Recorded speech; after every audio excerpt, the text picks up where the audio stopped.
96.9 WBZH and 101.1 WHSM, Hayward's home for real news and great conversation. Here's your daily news roundup.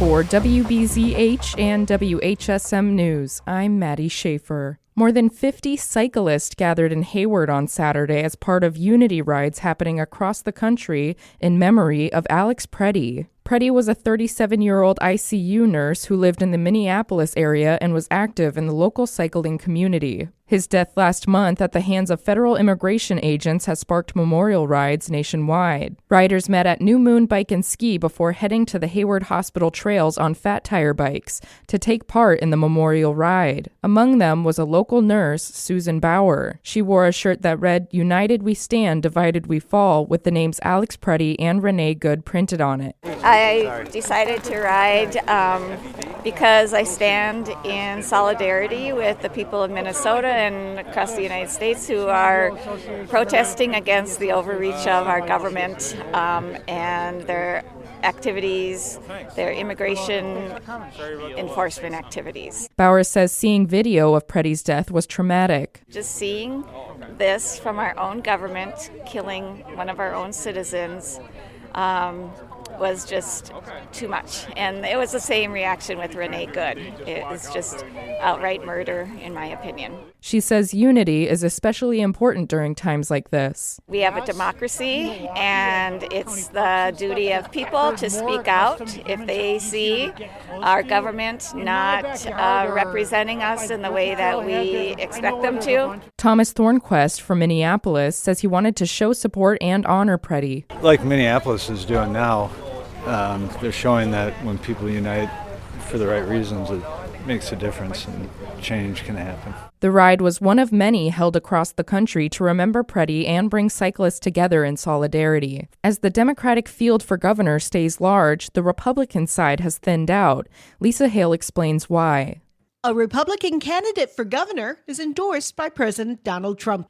Trump said on social media that Tom Tiffany, who's the current representative in Wisconsin's 7th congressional district, has always been at his side. And as governor, Tiffany would work to grow the economy, cut taxes, secure the border, ensure law and order, support the military, and protect gun rights. Tiffany, a longtime supporter of Trump, launched his gubernatorial campaign in Wausau back in September. Following the endorsement, Washington County Executive Josh Schoeman dropped out of the gubernatorial race, meaning Tiffany will now face medical service technician Andy Mansky in the August 11th Republican primary. Scammers are using the tactic of impersonating local government entities and officials to obtain money for fake tax bills and other fees like building permits or zoning submissions. The Wisconsin Department of Agriculture, Trade, and Consumer Protection has received reports from individuals, businesses, and even government entities of being targeted in this manner. Scammers will use email and text messages that seem legitimate with well-written details, sometimes impersonating specific individuals using official government logos, street addresses, and titles. They may ask potential victims to immediately wire money to avoid late fees, fines, legal action, or even arrest. Scammers try to instill a sense of urgency to get you to act out of fear of retribution. The Department of Agriculture, Trade, and Consumer Protection recommends using verified contact information for local government entities, officials, and utility providers, and to be suspicious of unsolicited or suspicious contact. The Wisconsin Department of Natural Resources released a Wisconsin food waste evaluation report. It includes recommendations to reduce food waste going into landfills as part of a statewide goal to reduce per capita food waste disposal in landfills by 50% by 2030,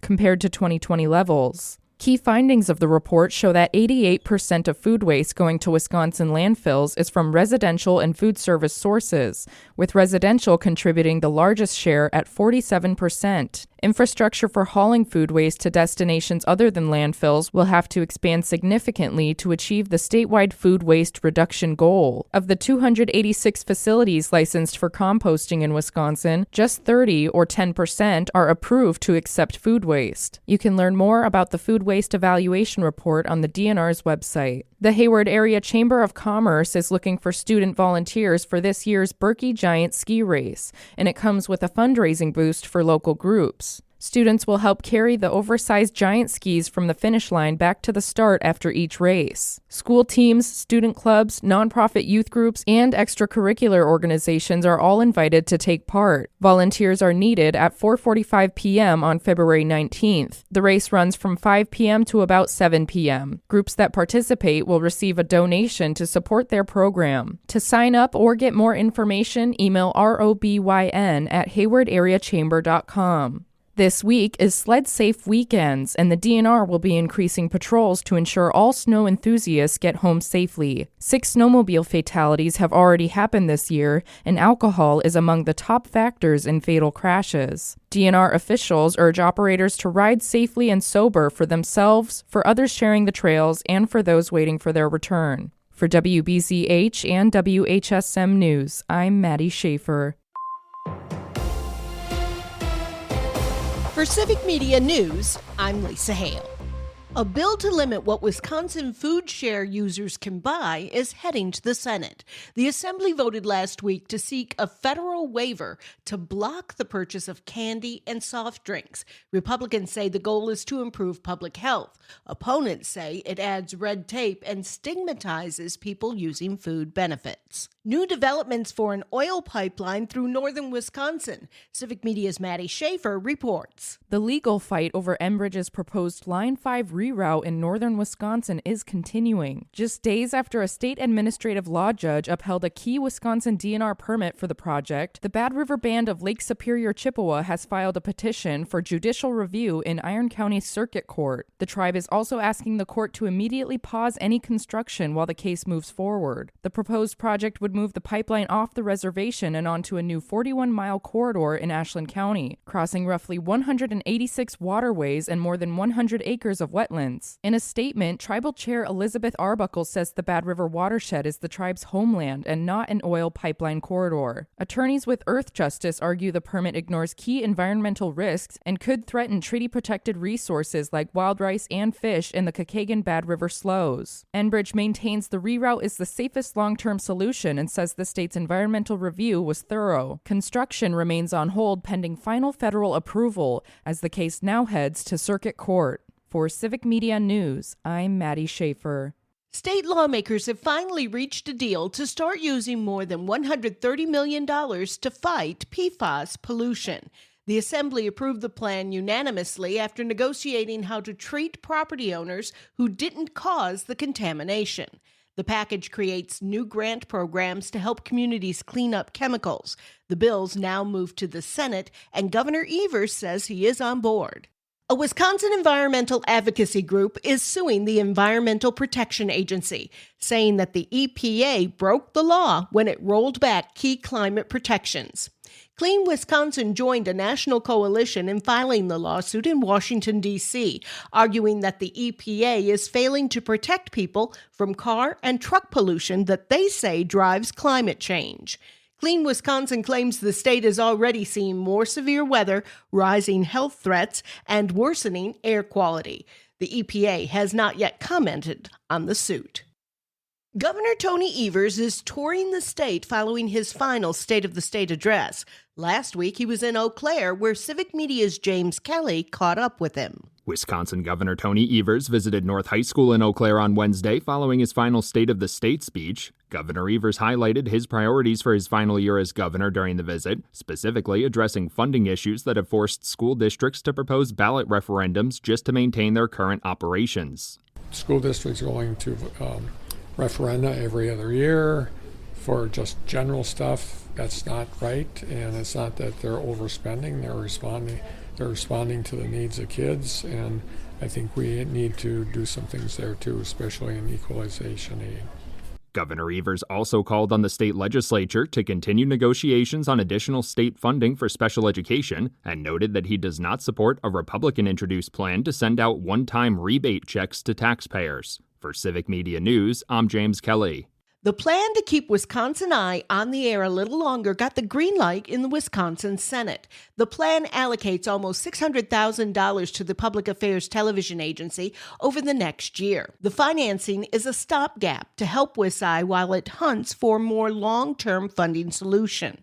Lawmakers approved it by a voice vote. The bill now heads to the Assembly, which has its own idea using an endowment instead of direct cash.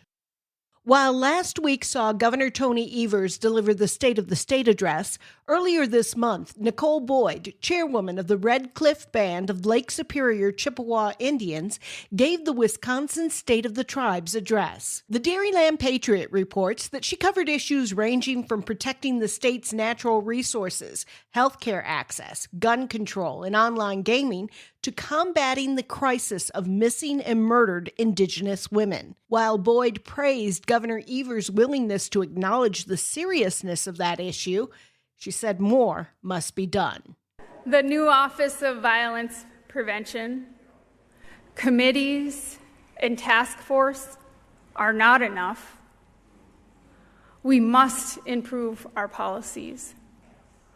We must invest the resources needed to prevent violent crimes against women and children. Boyd also pushed back against federal agencies during her address, calling out the U.S. Immigration and Customs Enforcement, or ICE, and the Department of Government Efficiency, or DOGE, saying that tribal leaders have had to work to shield their members from the disruptions that these agencies have caused. Read more on this and other stories at thedairylandpatriot.com. For Civic Media News, I'm Lisa Hale. For news anytime, visit our website at civicmedia.us. Upon further review, hi, I'm Mike Clemens with Sports NBA. The Milwaukee Bucks reviewed the tape of their loss at home to the Toronto Raptors Sunday. Doc Rivers wants his players to spread out, share the ball. So what did they learn? It's a good lesson for us, especially for our young guards. They got into them, and then instead of just playing right and playing the same way, it made them go one-on-one back at them. And the game turned into a one-on-one game. We're just not good enough to play that way. The Bucks host the Miami Heat tonight. Baseball, Brandon Woodruff is back in the Brewer clubhouse. And anytime you have the type of surgery that I've had, it's a tough deal. If I sit back and look at what I did last year, I'd be really proud of that. Getting back on the major league mound after a potentially career-ending injury, and thankfully I was able to perform. NFL, we're at the Scouting Combine. We're over 300 players, including 2 from the Wisconsin Badgers, undergoing physical exams and preparing to show off their speed and agility from Indianapolis. With sports, I'm Mike Clemens. We have some snow on the way today. 1 to 3 additional inches possible by the time it all winds down here later this afternoon, with temperatures upper 20s to near 30 through the midday, and then temperatures will drop a little bit this afternoon. Tonight down to 1 above. Tomorrow mostly sunny with a high of 18. I'm meteorologist Sean Cable. That's your Hayward News Roundup from WBZH and WHSM. Find more news anytime at wbzh.fm/news.